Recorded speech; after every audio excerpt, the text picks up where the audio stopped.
tuning into the Y Marketing Podcast. My guest today is Matt Repicky, CMO for Genexa. So Matt, welcome to the show. Thanks, Rusty. Thanks for having me. I see you've got a guest sitting there with you today. This is Hamilton. So one of the nice things about the office environment here at Genexa is that dogs are welcome to come to work. So he likes to help out from time to time. What breed? I just see the ears. Japanese Chow. He's a lot of things, but yeah, he likes coming to work. So I used to bring my dog up here, Sky. It was a rescue, but we had problems during recordings. Sky loves to snore.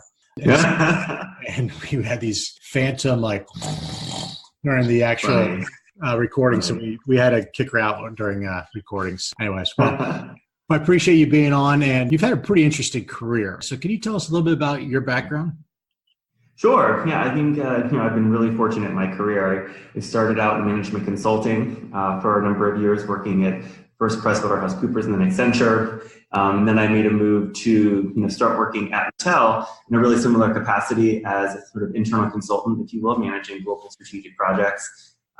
That led me to actually make a jump over to the marketing org, and I was working in the marketing team for Barbie. Took me to New York, where I made a shift in industry and joined Amazon, actually, and was leading marketing for one of the businesses within the Amazon fashion division, which was an incredible experience and learned a lot there. And then I went back to Mattel, actually, to help with the recent turnaround of the Barbie brand and the repositioning with consumers on what that brand meant. Was there about 4 years and had a lot of great opportunity and saw a lot of great success with the changes made on Barbie. And then struck up a conversation with the two founders here at Genexa and got really excited about the work that they're doing and the reason behind why they started this company, which, like you said, is to sort of clean up the over-the-counter medicine aisle and really bring healthier medicines to consumers in a way that hasn't been done yet today. So you're a consultant. You're working for PwC and Accenture, and then you jump over to Mattel, and now you're a CMO. How did that happen?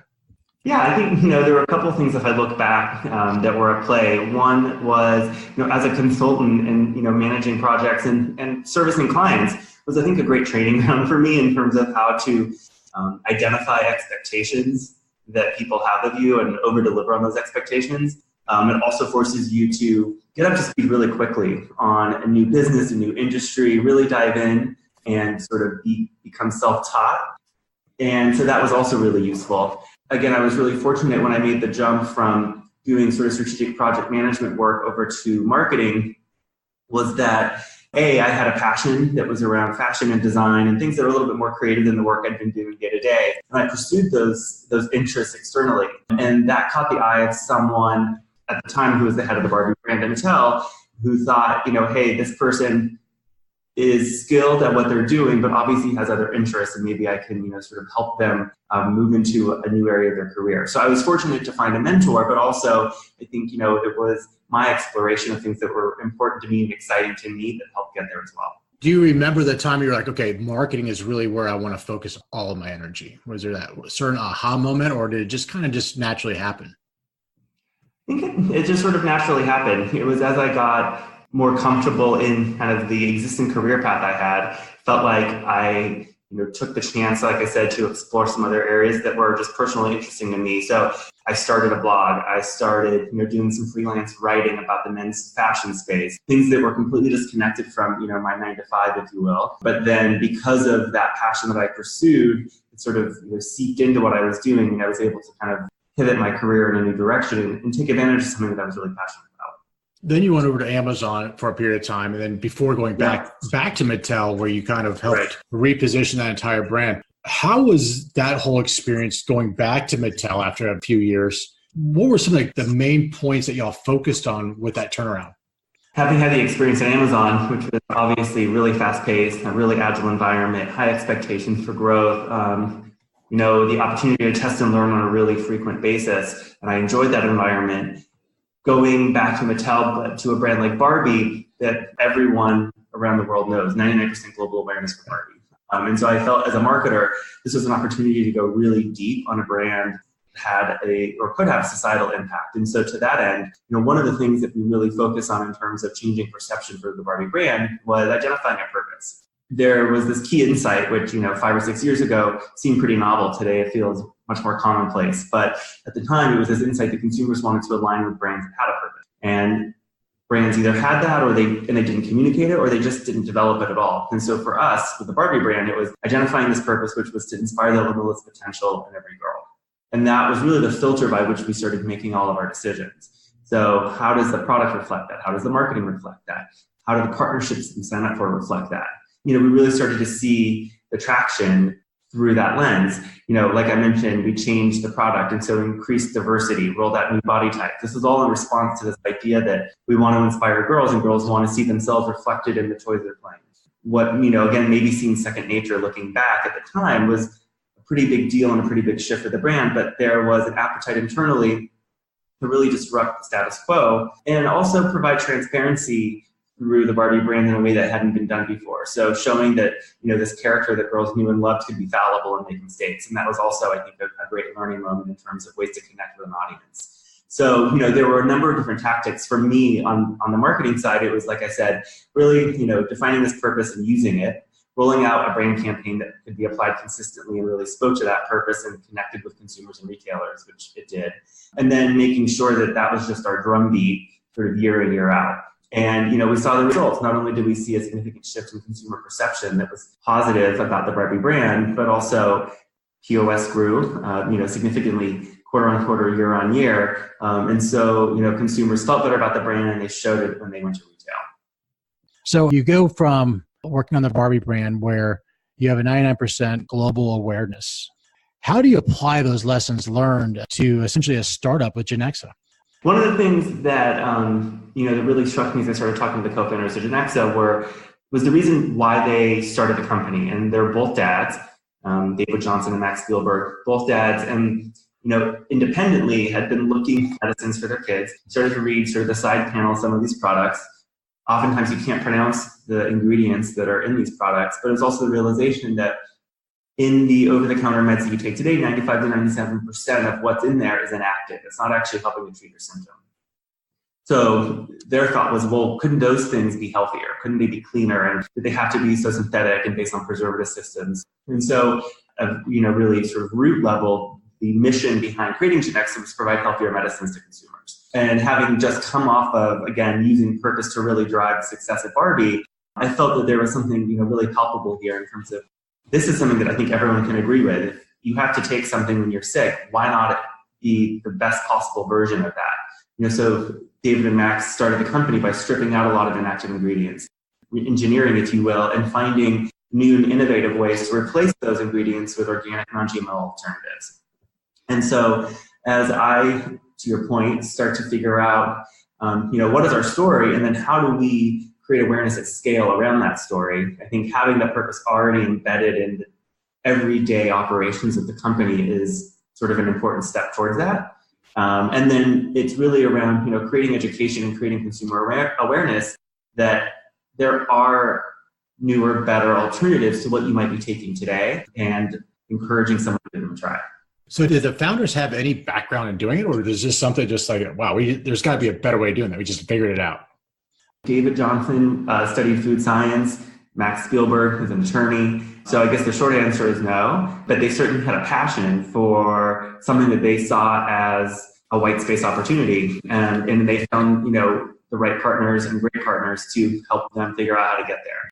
And so as I stepped in, 2.5 years after the company launched, I'm really impressed with what they've built and this huge success that they've been able to see to date that was largely driven from just organic word of mouth, on-shelf placement, and people searching today for these types of solutions. So, some of the insights that we start to get from consumers are that there's an expectation for organic products. It may have started a number of years ago with food, moved on to, sort of cleaning products, being safer, and now it's moving more into traditional medicines. And so there's a consumer who is coming in and looking not just in a natural foods retailer, but in a mass retailer for this type of product. The shelf space, it's such a crowded space and not much. How do y'all compete against these really big established brands? I think one of the things that has struck me in the almost 5 months since I've been here and talking to retail partners is that there is, I think, a really nice dovetail today of Genexa stepping out into the marketplace, if you will, with, like I said, a consumer expectation. So this is not a case of, Genexa being maybe too early or coming in too late. I think it's the exact right time. And so retailers are looking for brands like ours. They're changing their merchandising strategies. And so, I think it certainly is retailer and channel specific in terms of where you might find us and how we kind of come to life for a consumer. So how do you decide which ones to develop next? This is where my background in consumer goods, comes into play and helps out because we just completed an exercise by which we did a little bit of that prioritization to say, where do we think that we can make the biggest impact? Where are we, currently placed in which categories, and where do we want to grow to make sure that we're again delivering our own set of options to consumers? So I would say there's a myriad of things that we look at. It's based on consumer insights. What are consumers looking for? What products are spiking in industry? And where do we think, like I said, we can deliver sort of the best impact based on our premise of stripping out these inactive ingredients and replacing them with organic, non-GMO alternatives. So not everything is going to necessarily work for us in the way that we want it to, and we have to go through our own robust set of R&D. There's definitely some back and forth, but I think trying to create a footprint whereby we can provide consumers multiple solutions in a few different categories, and we kind of grow from there. How long does it take to actually get one to market? So you say, we're going to go after a flu medicine, right? Sure. Cold and flu. From the time that y'all make that decision to the time that it actually hits the shelf, all that has to be pretty stringent. Short answer is the process is somewhat proprietary and confidential, but a more elaborate answer is if you look at a traditional, CPG timeline, we're definitely shorter than that based on the fact that I think, we're a smaller organization and we're able to be kind of scrappy and move quickly. But yeah, there's certainly, some significant timelines baked in. It's also about multi-year planning. And again, I think my background, having done that type of work on a brand like Barbie, sort of what does your 3-year CAGR look like, your objectives, and sort of applying some of that work here at Genexa is beneficial because, again, we can't sort of make a decision and the next day have a product on shelf, right? And so we have to do some of that future planning as well. Do y'all get, a shiny object complex where it's like, oh, we can go to do this, we can go do this, we can go do that? Well, that's also, just a factor of, again, being a young company and having the sort of vigor and spirit of let's go out and tackle the world, and which is exciting. It's one of the things that I love every day because in my role, I can sit and approve packaging, look at advertising concepts, figure out product development roadmaps, touch a little bit of everything, and at the end of the day, feel like I got a lot done, which is great. That said, we are a young and growing team, and so we do need to focus our time and our resources. And so I think that is from, my seat, a continual challenge just to make sure that we're prioritizing, reprioritizing, and keeping our eye on sort of where we think we can get the biggest wins.